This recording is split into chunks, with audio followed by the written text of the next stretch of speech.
کتنا بلند مقام ہے پایا صدیق نے، بستر نبی کے ساتھ لگایا صدیق نے۔ مجھ میں اور تیرے دشمن میں یہ فرق ہے اے عمر، میں تیرے نام پہ مرتا ہوں، وہ تیرے نام سے مرتا ہے۔ اور پھول ماریں گے نہ کلی ماریں گے، امام ماریں گے نہ ولی ماریں گے، ہو جس کے دل میں بغض اصحاب رسول کا، عمر کے درے سے اسے علی ماریں گے۔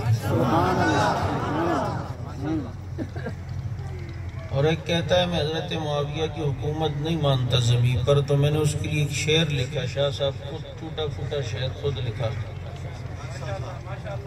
کہ معاویہ کون ہے، کس معاویہ کو تو نہیں مانتا اس کی حکومت زمین پر، کہ وہ تو وہ ہے کہ خطوط لکھ کر آقا کی ترجمانی کر چکا، اس سے منہ موڑ کر تو نادانی کر چکا، اور نیکیوں کو اپنی تو پانی کر چکا، مانتا نہیں زمین پر تو اس کی حکومت، کئی بار سمندروں پہ جو حکمرانی کر چکا۔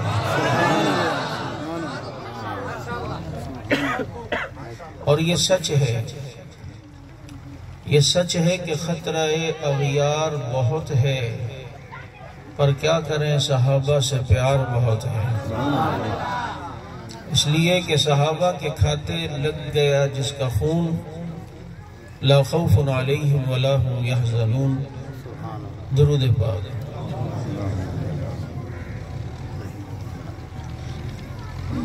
واجب الاحترام گرامی قدر سامعین، عزیز ساتھیوں، محترم دوستوں اور معزز بزرگوں، آج کا یہ پروگرام جس میں مجھ سے ظہر کے بعد کا وقت لیا گیا تھا، اور واقعی اگر آپ مجھے مغرب کے بعد بھی بیان دیں تو وہ ہے تو ظہر کے بعد ہی،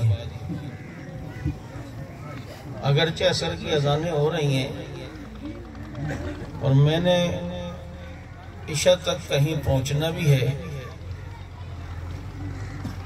اس کو اللہ ہی رکھے جسے کون چکھے، اسے کون چکھے جسے اللہ رکھے، کیا بولتے ہیں میرے دوستو؟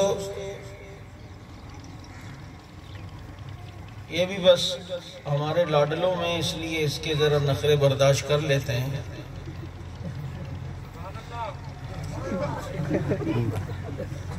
اور اس کی جرت کا یہ عالم ہے کہ یہ سامنے بیٹھ کے سبحان اللہ کہنے کی ہمت نہیں کر رہا، پیچھے بیٹھا ہوا۔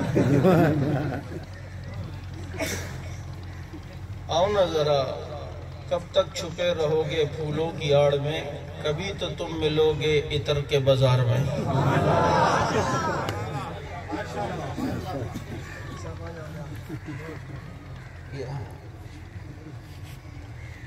بہرحال اس بچے کا اخلاص ہے، اس نے محنت کی ہے، آپ کے اس علاقے میں ماننا پڑے گا۔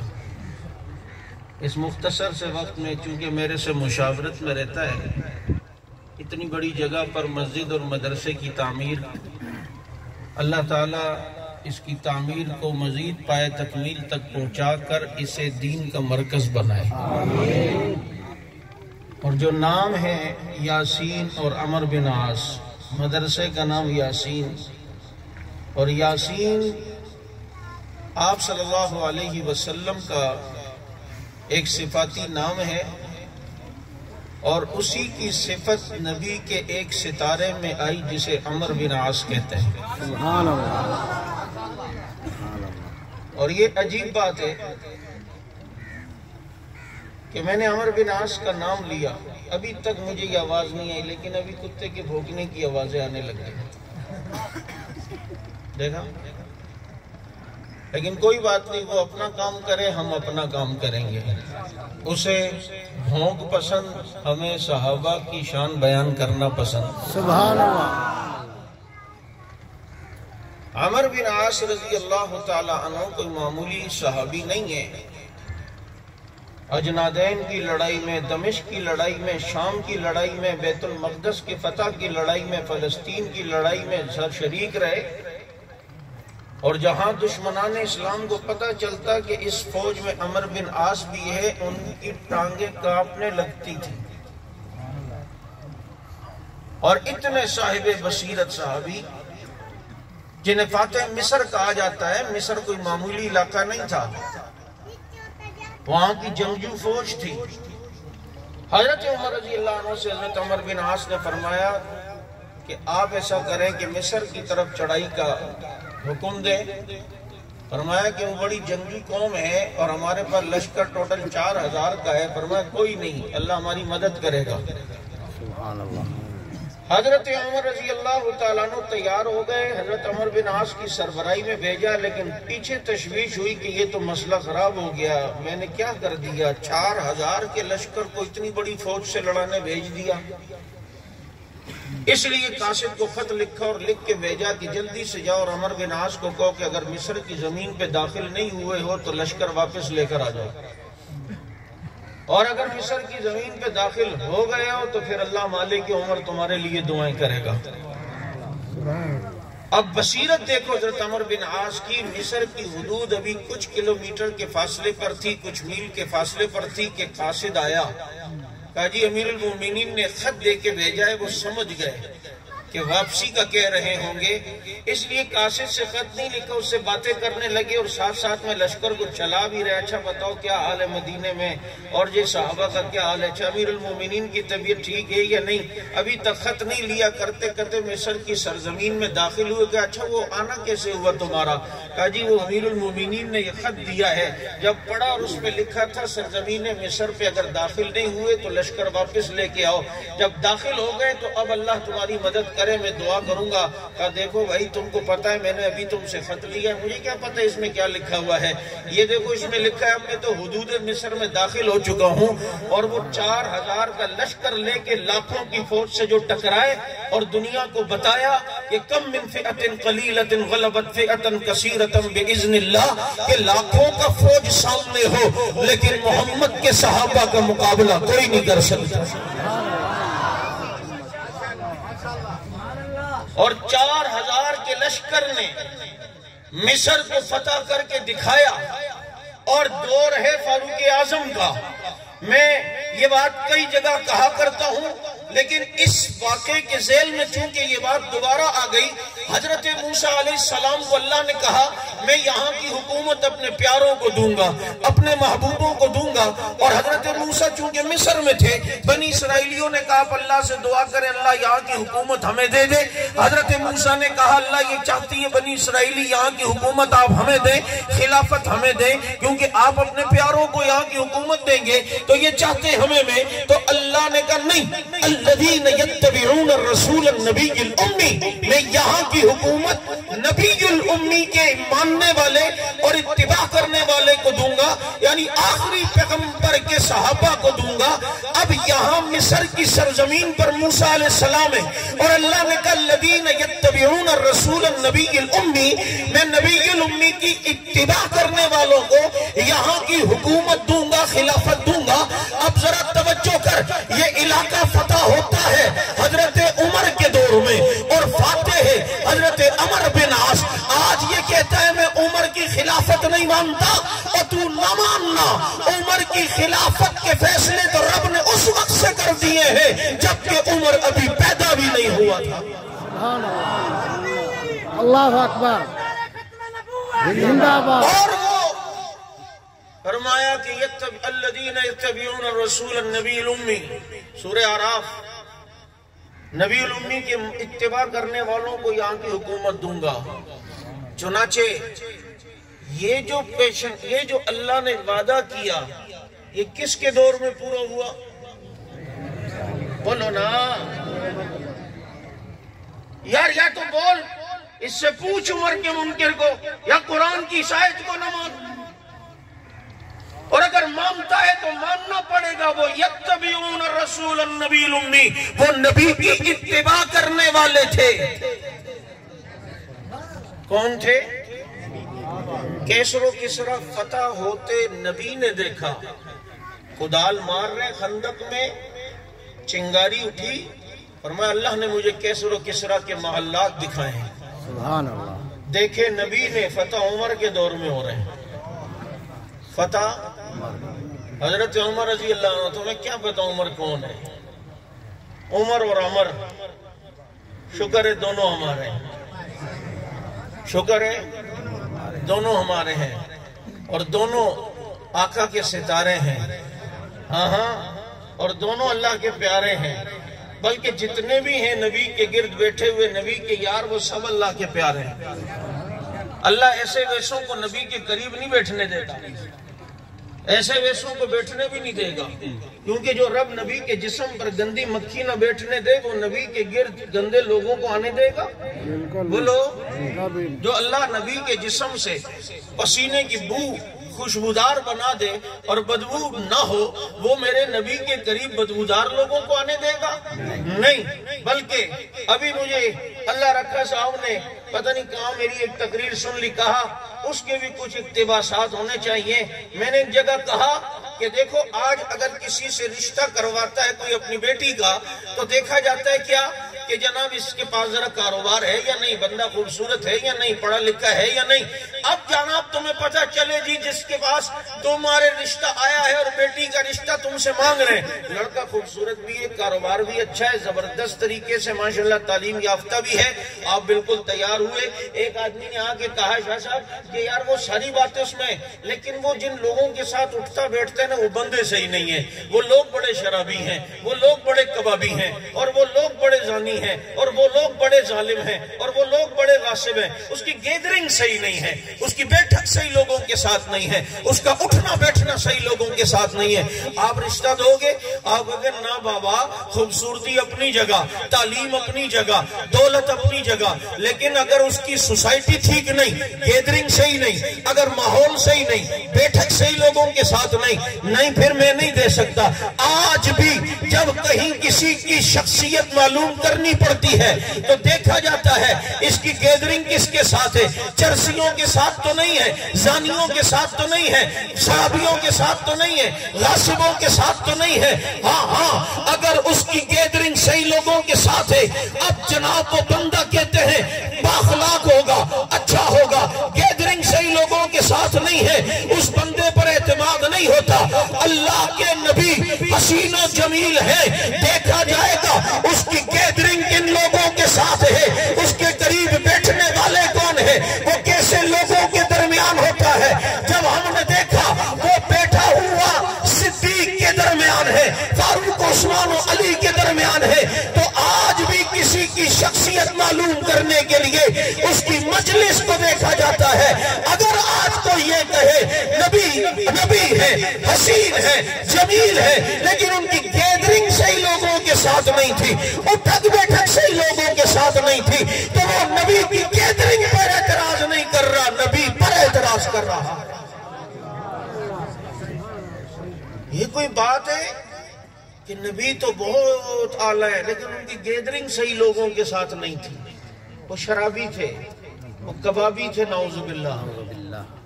تو بھائی نیک آدمی نیک لوگوں کے ساتھ بیٹھتا ہے. صحبت صالح ترا صالح کنن, صحبت صالح ترا صالح کنن. ہاں نیک لوگوں کے ساتھ بیٹھنا. نبی کی گیدرنگ کون, بولو کون, اور کون تھے یہ پھیلے پھولے کیوں نہ, ان کی اصلاح کیوں نہ ہو. آج صوفیہ ذکر کرواتے ہیں نا, ذکر قلبی بھی اللہ اللہ اللہ اللہ اللہ اللہ کہتے ضرب نہیں لگاؤ. کیوں پھر صاحب کیوں, دل کالا ہو گیا ہے گناہوں کی وجہ سے. اللہ اللہ کر کر کر کے کالت کو ختم کرو, ضربیں لگاؤ. میں کہا پیر صاحب نبی نے صحابہ سے ضربیں کیوں نہیں لگوائی؟ فرمایا بیٹا وہاں ضربوں کی ضرورت ہی نہیں تھی, نظر مصطفیٰ دیکھتی تھی ساری کالت ختم ہو جاتی. میری 1 کروڑ ضربوں میں وہ اثر نہیں ہے جو چند لمحے کی نگاہ مصطفیٰ میں اثر ہے. تیری نگاہ مجھے خضر بنا دے, تیری ایک نظر مجھے خضر بنا دے. نگاہ مصطفیٰ, نگاہ نبی میں وہ تاثیر دیکھی, بدلتی ہزاروں کی تقدیر دیکھی. نبی کی نگاہ میں، نبی کی نگاہ میں، اور نبی کی نگاہ میں ہے آج تو کہتا ہے مجھ پہ میرے پیر کی نظر ہے، میرے شیخ کی نظر ہے، صحابہ پر نبی کی نظر تھی۔ اور پتہ ہے کیوں تھی؟ رب نے کہا وَلَا تَعْدُ عَيْنَاكَ عَنْهُمْ، اے نبی اپنے صحابہ سے نظریں نہ ہٹانا، وَلَا تَعْدُ عَيْنَاكَ عَنْهُمْ، ان سے نظریں نہ ہٹانا، انہیں نظر انداز نہ کرنا، ان پر نظریں رکھنا، اپنی نظر رحمت میں ان کو رکھنا، اپنی نظر رحمت کی شفقت کے ساتھ ان کی تربیت کرنا۔ یار جن پر نبی کی نگاہیں ہوں، اور کیسی نگاہ تھی پھر ایسی نگاہ میں رکھتے تھے، ایسی نگاہ میں رکھتے کہ 30,000 سے زیادہ کا لشکر تبوک میں اپنے لشکر پر نگاہ ڈالی، فرمایا ابو ذر نظر نہیں آ رہا۔ نہیں سمجھ آئی؟ میں زیادہ ٹائم نہیں لوں گا، تھوڑا لوں گا، لیکن کچھ باتیں کر کے جانا چاہتا ہوں۔ ابو ذر نظر نہیں آ رہا۔ وَلَا تَعْدُ عَيْنَاكَ عَنْهُمْ، یہ ذرا اس آیت کا مزے لینا، انہیں اپنی نظروں سے اوجھل نہ کرنا، اپنی نگاہوں میں رکھنا۔ اتنے بڑے لشکر میں ایک دیوانہ نظر نہیں آیا، کتنا نظروں میں رکھتے تھے، اور ابو ذر نظر نہیں آ رہا۔ ان کی سواری پیچھے بیمار ہو گئی تھی، چل تو وہ قافلے میں رہے تھے لیکن اس لیے ذرا پیچھے رہ گئے۔ دور سے دیکھا کوئی پیدل چلنے والا آ رہا ہے، فرمایا یہ شاید ابو ذر ہی ہو۔ ابو ذر قریب آئے، دیکھا ابو ذر ہے، فرمایا ابو ذر تیرا بھی کیا حال ہے، یہاں بھی اکیلا ہے، رہے گا بھی اکیلا، موت بھی اکیلے آئے گی۔ اللہ وَلَا تَعْدُ عَيْنَاكَ عَنْهُمْ، کتنا نظر میں رکھتے تھے۔ دیکھا تو فرمایا کیا بات ہے، کچھ دنوں سے ثابت بن قیس کو نہیں دیکھ رہا، نظر نہیں آ رہے۔ تو اللہ کے نبی پوچھوایا تو انہوں نے کہا اصل میں قرآن کی آیت آ گئی ہے لَا تَرْفَعُوا أَصْوَاتَكُمْ فَوْقَ صَوْتِ النَّبِيِّ، نبی کی آواز سے اونچی آواز نہ ہو، اور میری آواز قدرتی طور پر تیز ہے، میں آہستہ بھی بات کرتا ہوں تو آواز زیادہ ہو جاتی ہے، تو مجھے ڈر ہے کہ میں نبی کے سامنے بات کروں، آواز اونچی ہو جائے تو میرے عمل تو ختم ہو جائیں گے، اس لیے کہ نبی وہاں تو حاضر ہیں لیکن میرے گھر پہ حاضر نہیں ہے، اس لیے میں یہاں اونچا بھی بول سکتا ہوں، وہاں اونچا بولوں تو مسئلہ ہوگا، یہاں اونچا بولوں تو پھر کوئی مسئلہ نہیں ہوگا، کیونکہ وہاں معاملہ الگ ہے، یہاں ہے نہیں، تو اس لیے یہاں پر میں ٹینشن میں نہیں ہوں۔ اس لیے اگر وہاں بولوں گا تو وہاں چونکہ نبی ہیں، میں اپنے گھر پہ ہوں تو چونکہ عاشق ہوں، اور میرے عاشق ہونے کے باوجود نبی میرے گھر پہ یہاں نہیں ہے، اس لیے میرے یہاں بولنے سے جناب کوئی فرق نہیں پڑے گا۔ نبی کو بتایا گیا کہ وہ تو اس وجہ سے نہیں آ رہے، فرمایا اس کو بلاؤ، یہ تو عذر ہے، اس کا عذر۔ اونچا بولنے سے مراد یہ کہ اپنے ارادے سے اونچا بولو، تو نظروں میں کتنا رکھتے تھے یہ نہیں ہے، یہ نہیں ہے، وہ کہاں ہے؟ فجر پڑھتے ہیں، صحابہ نبی کے درس میں بیٹھتے ہیں، دیکھتے ہیں کہ ایک دو دن سے ابو دجانہ رضی اللہ عنہ اٹھ کے چلے جاتے ہیں، دیکھ لیا، کیونکہ وَلَا تَعْدُ عَيْنَاكَ عَنْهُمْ، اے نبی نے اپنی نظروں میں رکھنا ہے، یہ آپ کی نگاہوں میں ہونے چاہیے، لہذا دیکھا دیکھ لیا کہ جناب یہ اٹھ کے چلے جاتے ہیں، روک لیا ایک دن ابو دجانہ، میں دیکھ رہا ہوں 2-3 دن سے تم اٹھ کے فجر کے بعد چلے جاتے ہو، مجلس میں درس میں نہیں بیٹھتے، کہ اللہ کے نبی بات یہ نہیں، بات یہ ہے کہ میرے گھر کی دیوار یہودی کی دیوار سے ملی ہوئی ہے، اس کی دیوار کے ساتھ ہی کھجور کا درخت ہے جس کی شاخیں میرے گھر پر بھی آئی ہوئی ہیں، رات کو ہوائیں چلتی ہیں، چند ایک کھجوریں میرے گھر کے آنگن میں گرتی ہیں، اب مجھے ڈر ہوتا ہے کہ میرے چھوٹے چھوٹے بچے ہیں، اٹھ کر وہ کھجور نہ کھا لیں، غصب نہ ہو جائے، اس کی اجازت کے بغیر ان کے پیٹ میں نہ چلی جائے، اس لیے فوراً ان کے اٹھنے سے پہلے جاتا ہوں، ان کھجوروں کو جمع کرتا ہوں، ایک آدھ مٹھی کھجور جو مشکل سے جمع ہوتی ہے، جا کر اس یہودی کے گھر پہ دیتا ہوں، تاکہ یہ چند کھجوریں غاصبانہ طور پر غصب نہ ہو جائیں، غلط طریقے سے غصب نہ ہو جائیں، غلط طریقے سے غصب نہ ہو جائیں، اس لیے جا کر دے کر آتا ہوں۔ ابو دجانہ ایک مٹھی کھجوریں غصب کرنے کے لیے تیار نہیں، ابو بکر پورا باغ کیسے غصب کرنے کے لیے تیار ہو جائے؟ یہ ابو دجانہ ہے، اتنے سے کھجوریں برداشت نہیں کہ بغیر اجازت کے لے لیں، اگر وہاں پر قبضہ ہوتا، یہ ابو دجانہ کے تقوی کا حال ہے، تو ابو بکر کے تقوی کا کیا حال ہوگا؟ اور جس کو اللہ نے متقی نہیں بلکہ وَسَيُجَنَّبُهَا الْأَتْقَى، صحابہ میں سب سے بڑا متقی ابو بکر کو کہا ہے۔ الزام لگاتا ہے جو بدبخت صدیق اکبر رضی اللہ تعالیٰ عنہ کو بولے، نیک سے کہا ہمارے حضرت قاڑوی رحمت اللہ علیہ میرے استاد بھی ہیں، فرمایا ایک مجھے کہنے لگا ابو بکر نے باغ نہیں دیا، تو میں نے کہا حضرت علی اپنے دور میں دے دیتے، حضرت علی نے بھی تو اپنے دور خلافت میں نہیں دیا نا، تو جو کام حضرت ابو بکر نے کیا وہی تو علی نے کیا۔ کہتے ہیں اصل میں اہل بیت کی یہ شان نہیں ہے، ایک چیز پہ کبھی قبضہ ہو جائے نا پھر وہ اس طرف توجہ بھی نہیں کرتے، وہ اس کو پھر لیتے ہی نہیں، اس لیے علی نے نہیں لیا۔ اچھا تم کہتے ہو خلافت پہ ابو بکر نے قبضہ کر لیا تھا، عمر نے قبضہ، عثمان نے قبضہ، ادھر یہ ہٹے تو علی نے تو قبضے والی خلافت پھر فوراً لے لی۔ نہیں سمجھ آئی؟ بس ختم کرتا ہوں یار، مزہ نہیں آ رہا۔ اللہ اکبر، زندہ باد، زندہ باد، زندہ باد۔ یہ کیا بات ہے؟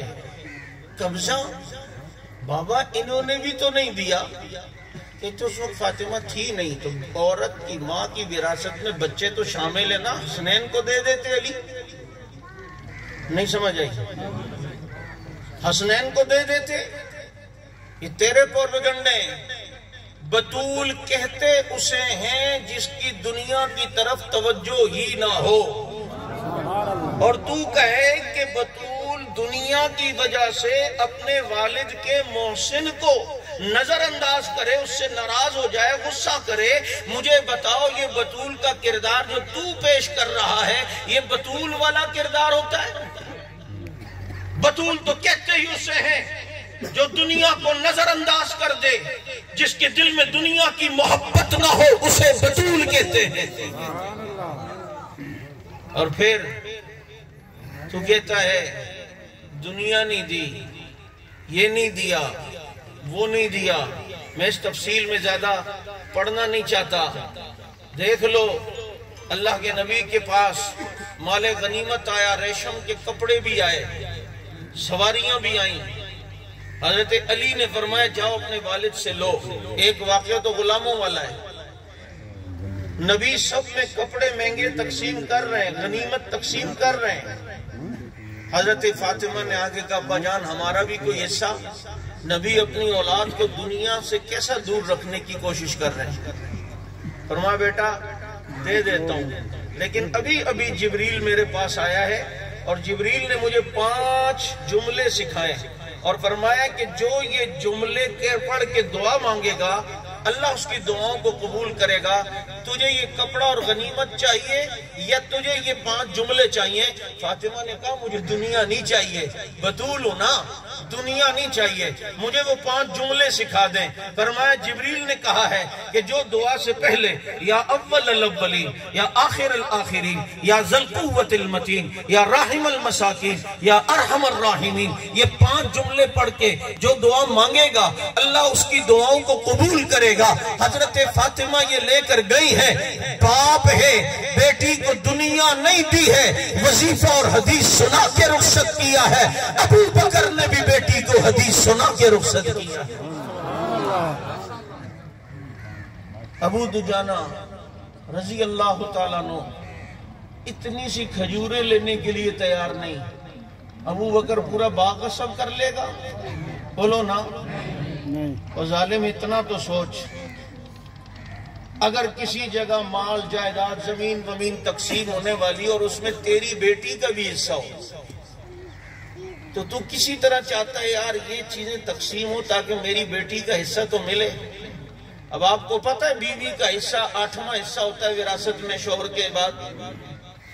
اگر یہ وراثت نبیوں کی ہوتی تو اس باغ میں تو پھر وراثت میں عائشہ ابو بکر کی بیٹی بھی شامل تھی نا۔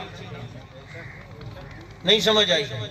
وہ تو کہتے اگر نہ بھی ہوتا، اللہ نہ کرے ایسی بےایمانی والی بات ہوتی تو کہتے نہیں وہ حدیث نہیں ہے کہ جناب وہ نبیوں کی وراثت نہیں ہوتی، وہ یہ مسئلہ ہے، وہ اصل میں یوں فرمایا تھا کہ جناب میری بیٹی کو بھی حصہ ملے۔ لیکن صدیق اکبر نہ اپنی بیٹی کی پرواہ کرتا ہے، نہ کسی کی پرواہ کرتا ہے، پرواہ کرتا ہے تو شریعت محمدی کی پرواہ کرتا ہے۔ وَلَا تَعْدُ عَيْنَاكَ عَنْهُمْ، اے نبی نے نظروں میں رکھنا۔ کیسے نظروں میں رہتے تھے نبی کے؟ ایسی نظروں میں رہتے تھے، ہر وقت نگاہوں میں رکھتے تھے نبی ان کو۔ اور پھر میں ایک جملہ کہا کرتا ہوں، بازار میں بھی وہ نبی کی نگاہوں میں تھے، غار میں بھی نبی کی نگاہوں میں تھے، چلتے ہوئے بھی، سفر میں بھی، حضر میں بھی، جنگوں میں بھی نبی کی نگاہوں میں تھے۔ لیکن نبی نماز پڑھاتے ہوئے تو آگے دیکھ رہے ہیں، صحابہ پیچھے دیکھ رہے ہیں۔ اب نماز میں نبی ان کے اوپر کیسے نگاہیں رکھیں؟ اللہ نے ماحول بنایا، اللہ نے موقع دیا۔ کیسا بنایا؟ ابھی میں مسجد قبلتین دیکھ کر آ رہا ہوں، مدینہ منورہ میں مسجد قبلتین۔ آپ کو پتہ ہے اگر قبلہ بیت المقدس کا اس طرف تھا تو بیت اللہ پھر بالکل اس کی مخالف سمت میں تھا۔ یہاں بیت اللہ، بیت المقدس اس سائڈ، تو نبی ظہر یا عصر کی نماز پڑھا رہے ہیں اور بیت المقدس کی طرف چہرہ ہے، صحابہ پیچھے مقتدی بن کے کھڑے ہیں۔ ادھر آیت آ گئی 2 رکعتوں کے بعد، فَوَلِّ وَجْهَكَ شَطْرَ الْمَسْجِدِ الْحَرَامِ، اے نبی اپنا چہرہ مسجد حرام کی طرف پھیر لیجئے۔ اب جیسے ہی حکم آیا تو نبی نے اپنا چہرہ فوراً بیت اللہ کی طرف پھیر لیا، فوراً بیت اللہ کی طرف پھیر لیا۔ مقتدی پیچھے کھڑے ہیں نا، ادھر نبی نے چہرہ پھیرا۔ صحابہ کو تو نہیں پتا نا کہ آیت آئی ہے، پہلے تو اس پر عمل نبی نے کرنا ہے۔ ایک دم جو نبی نے چہرہ پھیرا تو اب نبی کا چہرہ بیت اللہ کی طرف بھی ہے اور محمد کا چہرہ حزب اللہ کی طرف بھی ہے۔ اولئک حزب اللہ، جنہیں اللہ کی فوج کہا وہ کون؟ وَلَا تَعْدُ عَيْنَاكَ عَنْهُمْ، اے نبی ان سے نظر اوجھل نہ کرنا، نگاہوں میں رکھنا۔ ادھر صحابہ نماز پڑھ رہے ہیں، نبی نے چہرہ ایک دم پھیرا۔ اب نبی اور صحابہ کا چہرہ آمنے سامنے ہوا یا نہیں سمجھ آئی؟ نبی اور صحابہ کا چہرہ آمنے سامنے ہوا یا نہیں؟ ایک دم صحابہ نے دیکھا نبی نے یہاں رخ پھیر لیا تو صحابہ نے بھی وہاں رخ پھیر لیا، اور بتایا کہ جہاں امام کا رخ ہو وہیں پر تیرا رخ بھی ہونا چاہیے، وہیں پر تیرا رخ بھی ہونا چاہیے۔ چہرہ پھیر لیا، سامنے نبی کا چہرہ، ادھر جماعت صحابہ کا چہرہ۔ کیا منظر ہے کہ چہرہ مصطفیٰ بیت اللہ کی طرف بھی اور چہرہ مصطفیٰ حزب اللہ کی طرف بھی، اور یہ خوش نصیبی کیا بات ہے ان صحابہ کرام کی کہ جن کی طرف نبی نگاہ رکھتے تھے اور وہ نبی کی نگاہ میں ہوتے تھے۔ فرمایا محبوبہ وَلَا تَعْدُ عَيْنَاكَ عَنْهُمْ، آپ نے اپنا چہرہ بیت اللہ سے نہیں پھیرنا، اپنا چہرہ صحابہ سے نہیں پھیرنا۔ چنانچہ آج تو کہتا ہے مجھ پر میرے پیر و شیخ کی نظر ہے، اے نبی کے یاروں تمہاری عظمت پہ قربان جاؤں، تمہاری طرف محمد کی نظر ہے۔ کیا منظر ہوتا تھا، نبی انہیں دیکھتے تھے، وہ نبی کو دیکھتے تھے۔ مسجد نبوی میں صحابہ کہتے ہیں نبی آتے تھے نا، ہم نبی کو دیکھ کر آنکھیں نیچے کرتے تھے، تاب نہیں تھی حسن مصطفیٰ دیکھنے کی۔ ہاں ابو بکر عمر نبی کو دیکھتے، نبی انہیں دیکھتے، نبی انہیں دیکھ کے مسکراتے، وہ نبی کو دیکھ کے مسکراتے، اور منظر یوں ہو جاتا کہ آنکھوں آنکھوں میں اشارے ہو گئے، ہم تمہارے تم ہمارے ہو گئے۔ اور پھر اس کا دیکھنا تو کسی اور ہی انداز میں تھا، جس نے دعاؤں میں ایک دعا یہ بھی مانگی تھی، النظر الی وجہک، میری آنکھیں اور آپ کا چہرہ ہو، بس مجھے یہی پسند ہے۔ اور وہ دعا قبول کیسی ہوئی یار؟ آج دیکھو نا مردے کو قبر میں دفنانے کا سنت طریقہ کیا ہے، اسے کروٹ لٹانا، اسے سیدھا لٹا کے صرف منہ قبلے کی طرف نہیں پھیرنا، مردے کو قبلے کی طرف کرنا، اس کی پیٹھ مشرقی دیوار کی سائٹ ہو قبر کی، پیٹ بھی اس کا قبلے کی طرف ہو، سینہ بھی میت کا قبلے کی طرف ہو، اور پھر میت کا چہرہ بھی قبلے کی طرف ہو۔ ہاں اب دیکھ نبی کے ساتھ بلا فصل ابو بکر اسی طرح سو رہے ہیں، اسی طرح سو رہے ہیں، اور جام پور میں قبر میں لیٹنے والے تیرا چہرہ صرف بیت اللہ کی طرف ہوتا ہے، ابو بکر آج بھی قبر میں ایسے لیٹا ہے کہ اس کا چہرہ بیت اللہ کی طرف بھی ہے اور رسول اللہ کی طرف بھی ہے۔ سبحان اللہ، ہے یا نہیں ہے؟ آقا آپ کو دیکھتا رہوں یہ مجھے پسند ہے، چہرہ بیت اللہ کی طرف بھی اور رسول اللہ کی طرف بھی۔ اچھا لیٹا ہوا بھی بلا فصل ہے، بلا فصل، کوئی 4 الف کھینچے تو 8 الف کھینچ۔ ابھی الحمدللہ میں روزے کا وہ منظر دیکھ کر آیا ہوں کہ کتنا بلند مقام ہے پایا صدیق نے، بستر نبی کے ساتھ لگایا صدیق نے۔ تمہیں صدیق سمجھ نہیں آ رہا؟ تمہیں عمر سمجھ نہیں آ رہا؟ جو آج بھی نبی کے پہلو میں نبی کے پہرےدار بنے ہوئے، نبی کے چوکیدار بنے ہوئے، تمہیں آج بھی وہ سمجھ نہیں آ رہا، تمہیں آج بھی اس کا نمبر نہیں پتہ چل رہا، جنہوں نے ہر موقع پر نبی کا ساتھ دیا، ہر موقع پر پیغمبر کا ساتھ دیا، اور آج تک وہ پیغمبر کے پہلو میں صرف سو نہیں رہے، قیامت تک سوتے رہیں گے۔ نبی نے فرمایا مسجد میں داخل ہوئے، ایک طرف ابو بکر ایک طرف عمر، فرمایا ہاکذا نبعث یوم القیامہ، قیامت میں بھی ہم اسی طرح اٹھیں گے، میرے ایک طرف ابو بکر ہوگا ایک طرف عمر ہوگا۔ اب بتا نبی کی بات سچی ہوتی ہے یا نہیں؟ میرا نبی جو بولتا ہے وہ سچ ہے یا نہیں؟ بولو، نبی جو بولتا ہے وہ سچ ہے یا نہیں؟ کہا کہ ادھر قیامت میں بھی ہم یوں اٹھیں گے۔ آج کوئی ایڑی چوٹی کا زور لگا لے کہ میں ان دونوں کی میتوں کو یہاں سے نعوذ باللہ نکال لوں گا، خیال است و محال است و جنو، قیامت کی صبح تک ابو بکر و عمر نبی کے ساتھ سوتے رہیں گے۔ اس لیے میرے دوستو اللہ کا شکر ادا کرو، ہم ان کا ماننے والے ہیں، اسی لیے اللہ نے ہمیں عبادت کے لیے مسجد دی ہے، اور قرآن کریم نے بھی عبادت کی جگہ کو مسجد کہا ہے، وَأَنَّ الْمَسَاجِدَ لِلَّهِ لَمَسْجِدٌ أُسِّسَ بُنْيَانُهُ۔ اللہ نے مسجد کہا، عبادت خانے کو کیا کہا؟ پتہ چلتا ہے مسلمانوں کی عبادت کی جگہ کو کیا کہتے ہیں؟ کیا کہتے ہیں؟ بولو، کیا کہتے ہیں؟ مسجد۔ اور حضرت علی رضی اللہ عنہ نے مسجد میں چراغ جلتا ہوا رات کو دیکھا نا، تو حضرت علی نے فرمایا نور اللہ قبر عمر، کہ اللہ عمر کی قبر کو منور کر دے، کما نور مساجدنا، جیسے کہ انہوں نے ہماری مسجدوں کو منور کیا ہے۔ عمر حضرت علی نے بھی اپنی عبادت خانے کو کیا کہا؟ کیا کہا؟ کیونکہ مسجد، اچھل میں مجھے کہنے لگا یار ادھر وہ اپنی عبادت کی جگہ کو مسجد کیوں نہیں کہتے؟ میں نے کہا مسجد کہتے ہیں سجدے کی جگہ کو، جدے اس نے مسجد میں سجدہ ہی نہیں کرنا،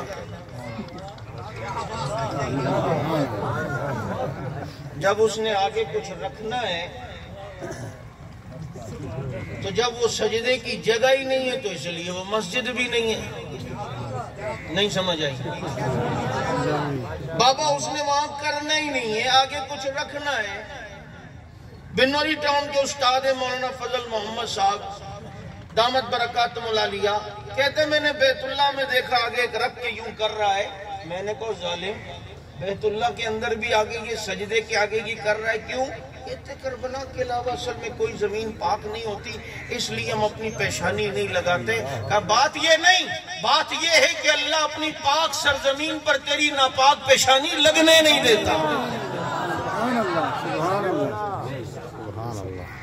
اس لیے مسجد سجدے کی جگہ، اور یہ سجدے کی جگہ جہاں جتنے سجدے ہوتے رہیں گے آپ کو ثواب ملتا رہے گا. تو آپ نے یہ ثواب کمانا ہے یا نہیں؟ بولو. اچھا، ایک نماز مسجد میں پڑھنے پر کتنی نمازوں کا ثواب ملتا ہے؟ 25 بھی، اور ایک روایت میں کہ 27. اب جب تک لوگ نماز پڑھیں گے تو 27 نماز ایک آدمی کی آپ کو بھی ثواب ملے گا. کب کہ جب اس میں حصہ ملاؤ گے. یار بات یہ ہے کہ صاف بات ہے، ہمارا جو روڈ ہے نا وہ آ کر صحابہ پر ہی ختم ہوتا ہے. تو یہاں پر صدقہ دے گا، مسجد میں تعمیر میں حصہ ملائے گا، یہاں ایک نماز پڑھیں گے لوگ 27 نمازوں کا ثواب ایک آدمی کے حساب سے تجھے ملے گا. اور ابو بکر نے اس مسجد کی زمین خرید کے دی جہاں نماز پڑھنے والے کو 50,000 نمازوں کا ثواب ملتا ہے. سبحان اللہ. کتنی؟ 50,000. اچھا، پھر اسی مسجد میں جنت کا ٹکڑا بھی ہے. ما بین بیتی و منبری روضۃ من ریاض الجنہ. ایک بدبخت کہنے لگا ابو بکر جنتی نہیں ہے، اور میں نے کہا ظالم، جنتی نہیں ہے. ابو بکر نے مسجد نبوی کی زمین اپنے پیسوں سے خریدی ہے، اور اسی مسجد میں جنت کا ٹکڑا ہے. جنت تو خریدی ہی ابو بکر کے پیسوں سے گئی ہے. جنت جاگیر ہے ابو بکر کی، بلکہ جنت جاگیر ہے صحابہ کی. اولئک هم الوارثون. اللہ نے کہا نبی تیرے یار جنت کے وارث ہیں. تو آپ نے اس مسجد اور مدرسے کی تعمیر و ترقی کے اندر بھرپور کردار ادا کرنا ہے. اور انشاءاللہ عمر بن عاص مسجد اس نام کی طرح اس مسجد کے کام کو بھی انشاءاللہ ہم نے روشن کرنا ہے. کرو گے؟ زندگی رہی پھر انشاءاللہ العزیز کبھی تفصیلی گفتگو آپ حضرات کے سامنے کریں گے. اللہ رب العزت ہمیں عمل پہ اس جو بیان ہوا اس پر عمل کرنے کی توفیق عطا فرمائے، اور اس مسجد اور مدرسے کے جملہ جتنی ضروریات اللہ تعالیٰ سے غیب سے پورا فرمائے. وآخر دعوانا ان الحمدللہ رب العالمین. سبحانک اللہم بحمدک نشہد ان لا الہ الا اللہ نستغفرک ونتوب الیک. اللہم صلی علی محمد وعلی آلہ وصحبہ بارک وسلم. یا اللہ ہمارے کہنے سننے کو قبول فرما، غلطی کوتاہی کو معاف فرما. پروگرام کرانے میں جنہوں نے جو تعاون کیا جزائے خیر نصیب فرما. دنیا آخرت کی عزت عطا فرما، دنیا آخرت کی رسوائیوں سے محفوظ فرما. اس مسجد کی جملہ جتنی ضروریات غیب سے پورا فرما، اسے دین کا مرکز بنا. یا اللہ یہاں کے معاونین کو دنیا آخرت کی عزت عطا فرما. اخلاص و للہیت نصیب فرما. جو مسلمان بیمار ہیں شفا کاملہ نصیب فرما. جو دنیا سے رخصت ہو گئے ان کی بخشش و مغفرت فرما. ربنا آتنا فی الدنیا حسنہ وفی الآخرۃ حسنۃ وقنا عذاب النار. صلی اللہ تعالی علی خیر خلق محمد وعلی آلہ واصحابہ اجمعین.